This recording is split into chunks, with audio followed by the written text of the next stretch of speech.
Si eres feo, eres delincuente. César Lombroso. Hola amigos, ¿cómo están? Aquí les saluda su amigo Rafa la Rana. En el capítulo de hoy vamos a ver el problema social del indio. Y antes que me digan que no soy políticamente correcto, pues déjenme les explico. ¿Y por qué les digo esto? Porque yo le estaba diciendo a mi amigo el Híbrido 7, vos en el próximo podcast quiero hablar del problema social del indio. Y me decía, vos te pelás. Pero era porque él no sabía, y no sé si ustedes no saben, les comparto que este es el título de la tesis de Miguel Ángel Asturias, ¿verdad? Y es un fenómeno pues bastante común que prejuiciemos sin conocer, ¿verdad? O sea, que saquemos un juicio sin saber el contexto de las cosas. ¿Y por qué les digo? Porque yo veía por ahí en TikTok a alguien que hace videitos de historia guatemalteca y hablaba del tema de Miguel Ángel Asturias y mencionaba pues su tesis, ¿verdad? Y él decía que Miguel Ángel Asturias pues era algo racista, ¿verdad? Sin embargo, tenemos que recordar que las palabras pues tienen cierta carga semántica dependiendo cómo se utilicen, ¿verdad? Y también desde una perspectiva histórica. ¿Y por qué les digo esto? Por aquí les comparto, por ejemplo, este artículo que es del historiador Richard Kagan, donde nos dice que es un error juzgar el pasado con valores de hoy, ¿verdad? O sea, realmente recordemos que esta tesis pues fue escrita en 1923 y hace 100 años, ¿verdad? Entonces no podemos juzgar la realidad que se vivió en ese momento, ¿verdad? Porque eran diferentes costumbres de las sociedades, ¿verdad? Entonces él, pues les comento que es un historiador especializado en la historia de España y su imperio, junto con culturas y sociedades del mundo mediterráneo en general, ¿verdad? Entonces me pareció bastante interesante este tema y recordemos que el origen de la palabra indio, lastimosamente, o no sé, tal vez por ignorancia, recordemos que dentro de la idiosincrasia americana pues siempre ha sido de carácter negativa, o sea, porque lo he oído a manera de insulto. Sin embargo, recordemos que esta palabra nace cuando en 1492 pues Cristóbal Colón estaba buscando una ruta más cercana para ir a India, ¿verdad? Entonces, como él sabía, de que el navegante sabía que la tierra no era plana, pues dijo, bueno, entonces voy a circunvalar la tierra, ¿verdad? Y supuestamente él nunca pensó que se iba a chocar con un continente, ¿verdad? Entonces cuando él llegó al continente americano, pues sus nativos creyó que eran indios, ¿verdad? Entonces cuando vemos aquí, nos dice que el significado de indio dice que es natural de la India, ¿verdad? Entonces ahí estamos confirmando pues esta hipótesis. Sin embargo, también hay que recordar que ahora, en la actualidad, recordemos que India se va a dejar de llamar así, va a tener su nombre en hindú, que es Bharat, ¿verdad? Entonces nos podemos dar cuenta que históricamente las palabras van cambiando de significado, básicamente, ¿verdad? O sea, se ajustan a las realidades sociales.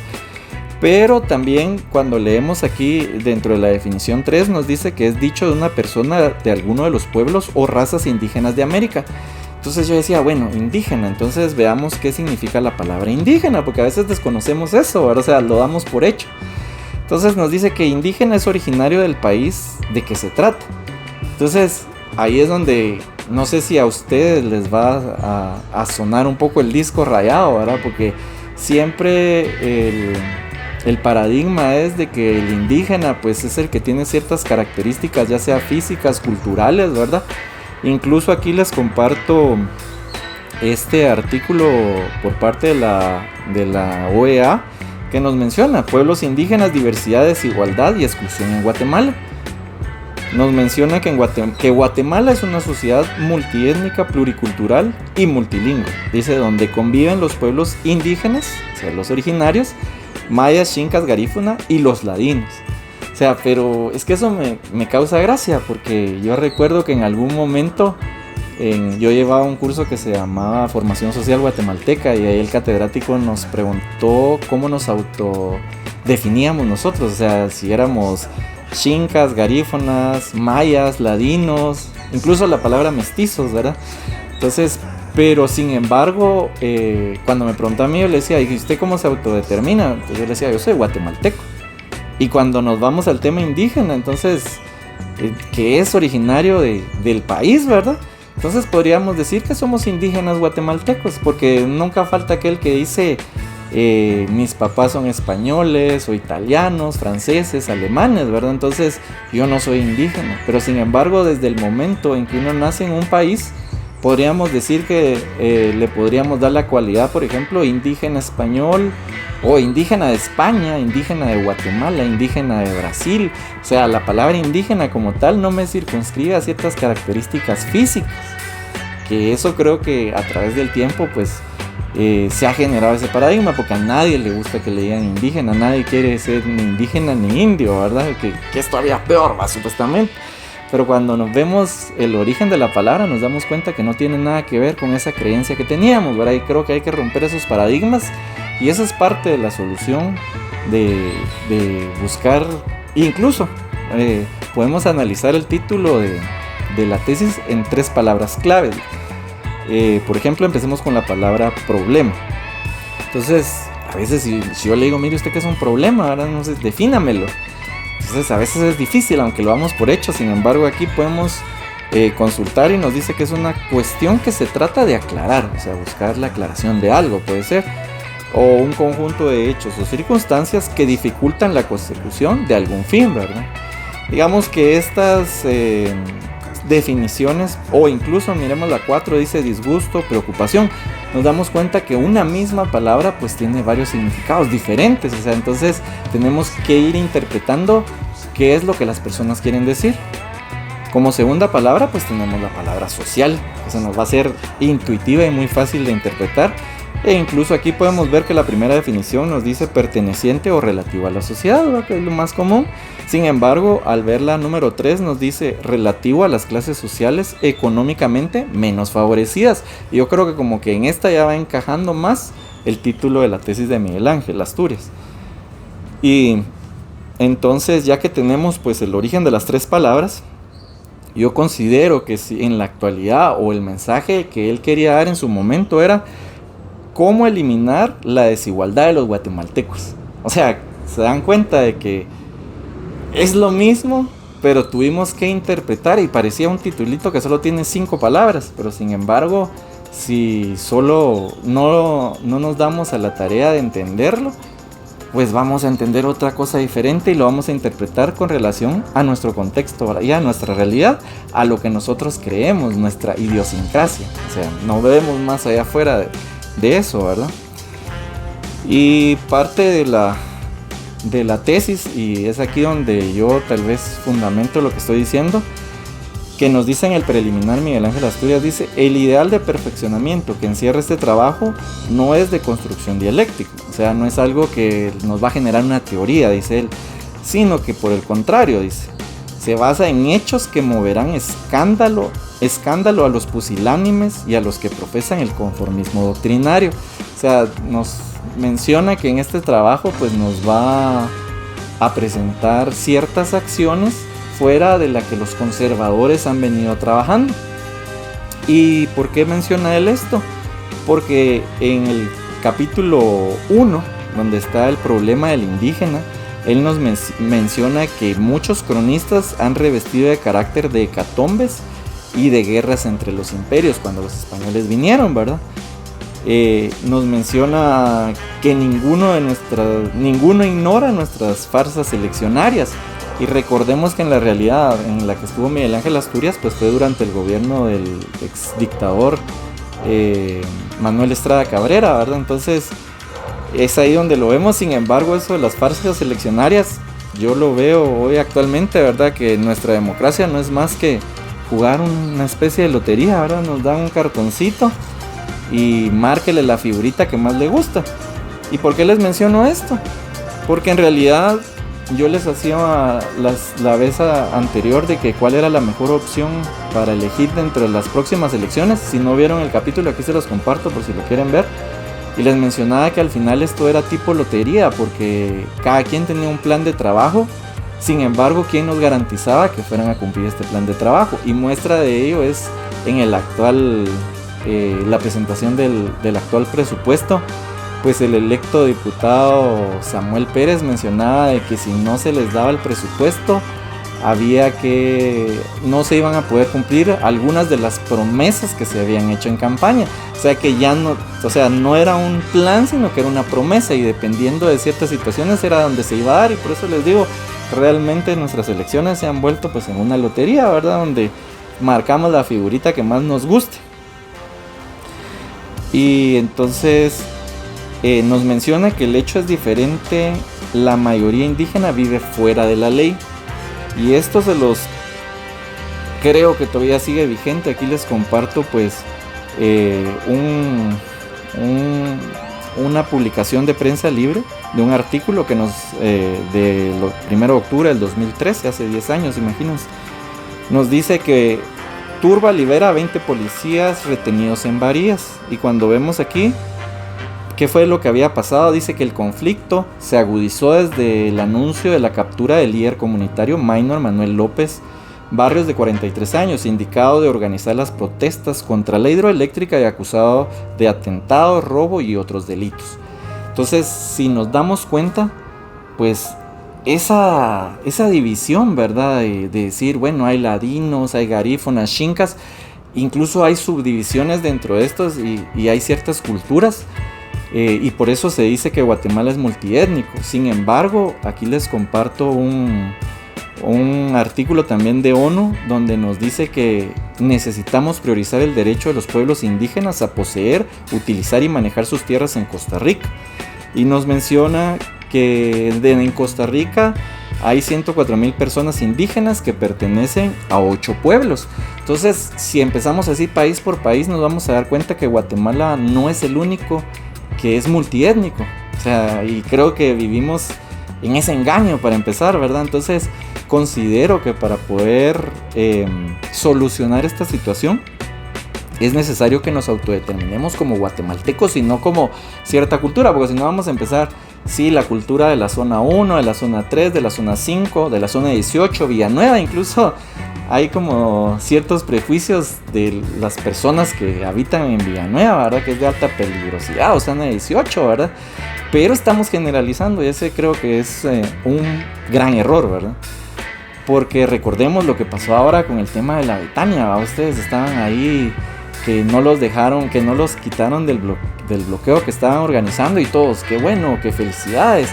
Pero algunos le daban también esa connotación de que era el crimen organizado. O sea, yo estoy presuponiendo, o solo es algo, porque les digo, a mí no me consta pues la naturaleza de estas personas, pero muchos sí decían de que la gente ahí era delincuente, ¿verdad? O sea, creo que está mal ver también, ¿verdad? Pero si fuera real, imagínense en qué tipo de descomposición social estamos, donde aplaudimos a los que nos hacen daño, pero como el enemigo de mi enemigo es mi amigo. O sea, ese tema del revanchismo y sentirme como que yo gané algo, ¿verdad? Y sin embargo no estoy ganando nada, pues es lo que realmente nos está erosionando como sociedad, ¿verdad? Pero no sé qué opinan. Solo quería hablarles de ese tema. Y aquí no los menciona, ¿verdad? Que el indígena vive fuera de la ley. Les mostraba en este artículo ese tema. Y también pues nos retrotraemos a la situación de que cuando habían bloqueos por parte de Codeca o robaban luz, las personas siempre por lo regular decían, ay sí, es que esos indios ladrones, o esos indios no me dejan ir a trabajar, o esos indios aquí y allá y no sé cuánto. Pero ahora, como les digo, ¿verdad? Como tenemos, o algunos consideran que hay un enemigo en común, y aunque sea mi enemigo, pero este enemigo ya se volvió mi amigo. Y esto es algo que personalmente me preocupa, porque ellos siempre, esas comunidades siempre han querido legitimizar pues su derecho ancestral, y nunca han pertenecido pues al derecho o a la certeza jurídica guatemalteca, ¿verdad? Y esto va a fragmentar y sentar un precedente para el futuro, ¿verdad? Porque si esto ya se les legitimizó, pues la próxima vez cuando ellos quieran pelear por algo, ya saben cómo lo van a pelear, ¿verdad? Sin embargo, creo que a veces no dimensionamos las consecuencias de nuestros actos, ¿verdad? Donde apoyamos cosas que no deberíamos estar apoyando realmente, porque no deberíamos, pero sin embargo nos dejamos llevar por el tema sentimental, ¿verdad? O sea, por los sentimientos y no por la razón. De ahí luego, dentro de esta tesis, nos muestra lo que es la época prehispánica, ¿verdad? Como el guatemalteco originario, ¿verdad? Pues estaba aquí, también la época colonial, el tiempo de la independencia, y nos menciona, dice que hay en nuestra independencia mucho de ese estado romántico y ambicioso que agitan a las minorías del país. Para el indio, dice, la independencia representa un cambio de amo nada más. O sea, y es lo que decimos, ¿verdad? O sea, yo se los decía en algún momento, pongamos al presidente X o al presidente Y, pues al guatemalteco común y corriente, pues le toca seguir trabajando y luchando para salir adelante. No va a cambiar, no, esto no es algo mágico, ¿verdad? Luego nos habla del individuo, y eso es donde yo les digo, aquí sí creo que esta tesis pues es un poco, o sea, la manera en que la estructuró a manera de intuición, porque nos presenta al individuo de cómo es un indio. Entonces aquí nos presenta ciertas características, y es ahí donde, bueno, el primero, veámoslo, dice que su cutis es áspero, le da un aspecto lustroso, la abundante secreción sebácea que puede verse sobre todo en las manos y en la cara. El cabello es de firme color negro, y por eso miren, yo ya me lo pinté para no ser indio. Espinudo, como se le llama vulgarmente, y se extiende con toda regularidad sobre la cabeza, abundando hacia adelante a la altura frontal. Recuerda una brocha, nos menciona él. El bigote es rígido y grueso y escaso, dice. En la barba ya las patillas tiene 2 o 3 pelos negros. Sin escalas cromáticas para clasificar el color del iris del ojo, a la simple vista creemos que predominan los colores negros y castaño oscuro. Una fisonomía de suyo fea, le dan la nariz y la boca anchas, los labios gruesos, las comisuras hacia abajo, los pómulos salientes, el ojo oblicuo amortiguado, la frente estrecha y las orejas grandes y sencillas, con el lóbulo adherido en muchos de los casos, dice.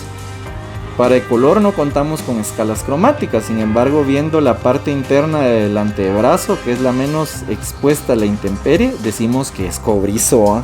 Entonces, cuando vi cobrizo, me recordé aquel dicho cuando dice que los tacaños es que le brilla el codo a ustedes. Entonces, esto sí me pareció absurdo por parte de él, pero como les digo, no lo podemos juzgar con nuestros valores actuales, porque recordemos que César Lombroso, ¿verdad?, que fue uno de los primeros criminalistas, pues él buscaba identificar desde un ámbito biológico cómo identificar quiénes eran propensos a ser criminales, ¿verdad? Entonces recordemos que esto fue en 1923, o sea, entonces no lo podemos interpretar a una realidad actual, pero sin embargo nos puede servir como a manera de guía, ¿verdad? O sea, para ver si seguimos en ese mismo prejuicio o cayendo en el mismo error, ¿verdad? Esto nos ayuda para abrir los ojos. Nos menciona el tema de la propiedad de las tierras, ¿verdad? Que dice que los conquistadores básicamente les despojaron, dice, y se volvieron terratenientes, les quitaron sus tierras. Y es ahí donde nace, pues, es ahí donde nace el rencor, ¿verdad? O sea, pero incluso yo no me circunscribiría que ese rencor o envidia sea de ciertas etnias, ¿verdad? O sea, porque como les digo, vamos a caer de que ciertos grupos que comparten ciertas características físicas se van a comportar de cierta manera, ¿verdad? Porque aquí incluso él nos menciona que el indio tenía una inteligencia rudimentaria. Hoy en día sabemos que eso no es cierto, pues no hay razas para empezar, ¿verdad? Sin embargo, como les digo, ¿verdad?, lo podemos usar de referencia. Algo que me llama mucho la atención, decía él, ¿verdad?, que todo vocablo es reducido para dar sincera expresión de su existencia, de bestias relajadas por aguardiente, la chicha y el ardor del trópico, ¿verdad? O sea, ese era como encajaba a él a los indios, podríamos decir, ¿verdad? Su vida privada nos menciona que duermen en el suelo, comen en cuclillas, agua de chile, caldo de frijol y tortillas que componen todos sus alimentos. Y a mí sí me encanta el caldo de frijol, muchachos, no sé ustedes. Dice que trabajan diariamente de 6 a 6 y se embriagan los domingos y días festivos. Incluso mencionaba aquí que las bestias tienen más libertad, ¿verdad? Porque nos hace referencia que históricamente pues este grupo étnico pues fue subyugado, ¿verdad? Por parte de los españoles, ¿verdad?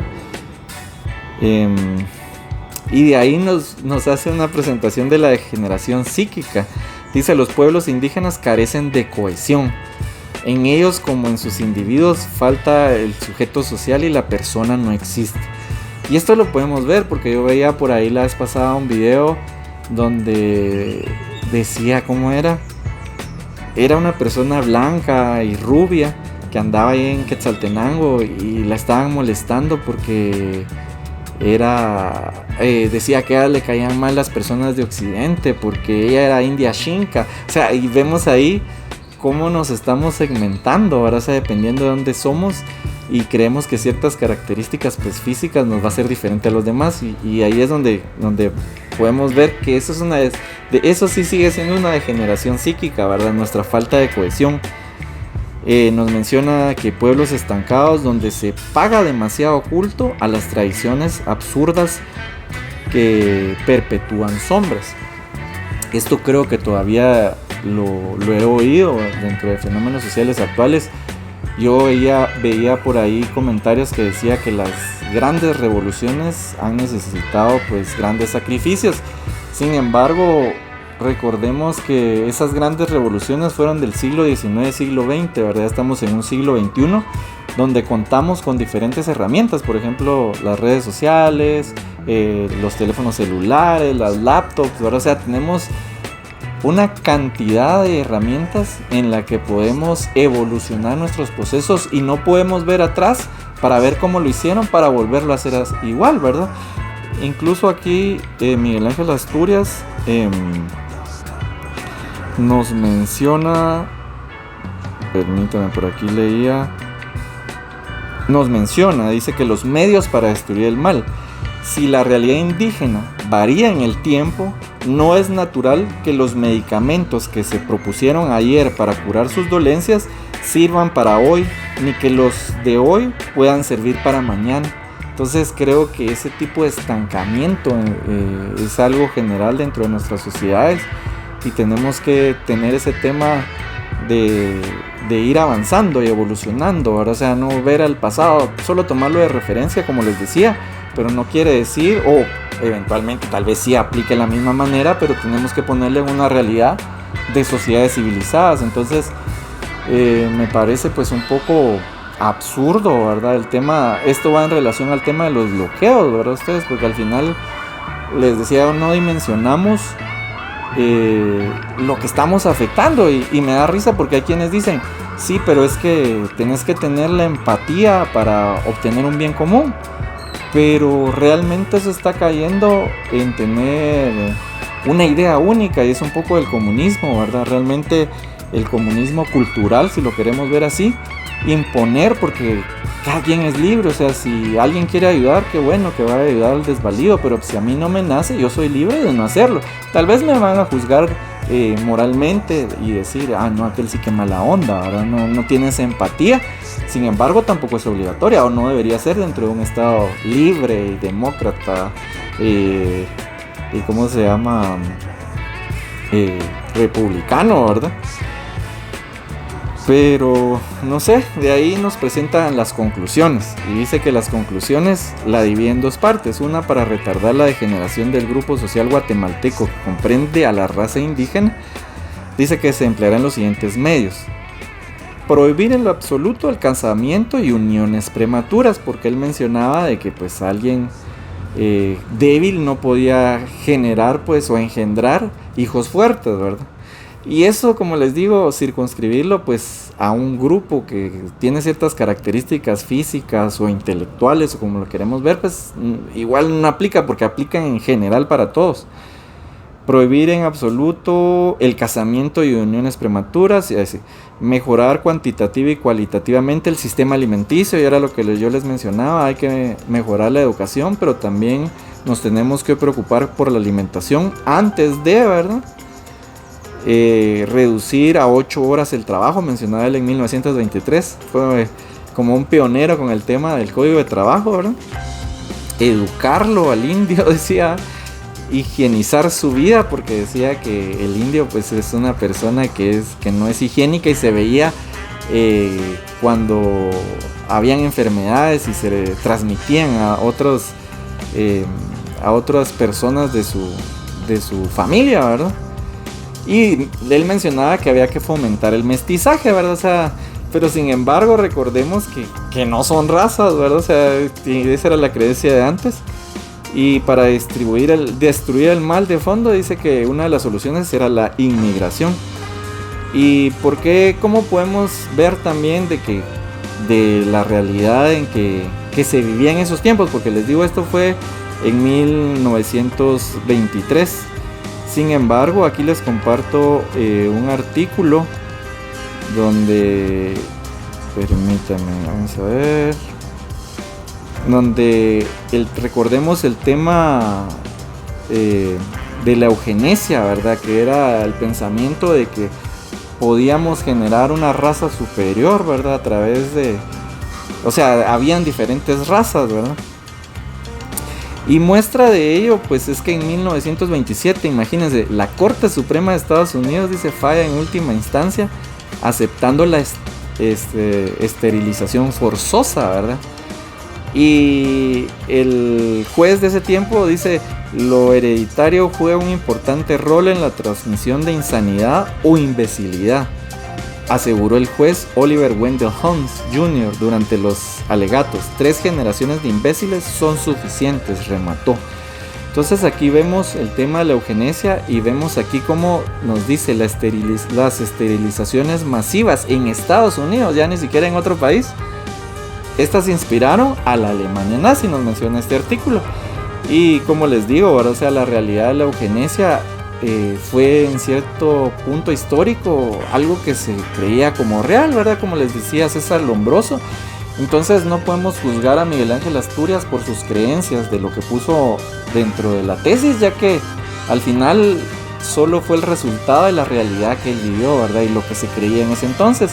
Sin embargo, pues los invito y les voy a compartir ahí el enlace por si están interesados de leer esta tesis, que son como 60 y algo de páginas, para que la lean. La verdad está muy bonita y tiene algunas cuestiones bastante interesantes. Los invito a que fomentemos la lectura. Y bueno, no sé, ya terminando este programa, no sé cómo les ha ido con el tema de los bloqueos. No sé qué opinan. Yo por ahí les dejé en TikTok, por si no me siguen en TikTok, aquí les dejo para que me sigan. Ya vamos creciendo poquito a poco. Y de repente el próximo capítulo, no sé, tengo que planear de qué vamos a estar hablando. Pero gracias por compartir un poco del tiempo conmigo y espero que les haya gustado. Que estén bien, su amigo Rafa La Rana.